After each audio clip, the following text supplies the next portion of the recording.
ल साथी है माताको दर्शन गर्नु चाहिँ सजिलो रहेनछ किनभने म दिव्या है दिव्या हेर्दै न उहाँ साह्रो परिसक्यो उसलाई पनि हो बेगहरू हामी सबै बोकाइरहेको छौँ र मनाङलाई चाहिँ हामी पालो भएर बोक्दैछौँ र धेरै गाह्रो रहेछ तपाईँहरू पनि आउँदाखेरि एकदम तयारी भएर 1 महिना मर्निङ वक गरेर आउनु होला अनि मात्रै उकालो हेर्न सक्नुहुन्छ हाम्रो यहाँ मन्टु पनि साह्रो परिसक्यो हो यहाँ यस्तो छ यहाँ हेर्नु यहाँ तलबाट हिँडेर आएको हामी यहाँ अझ जानुपर्ने छ हाम्रो डेस्टिनेसन डल्लै छ माथि पुग्नुपर्छ यस्तो छ साथी हो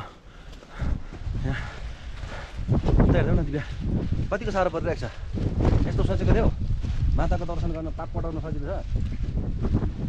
छ असिना पानी हो पनि पर्दैछ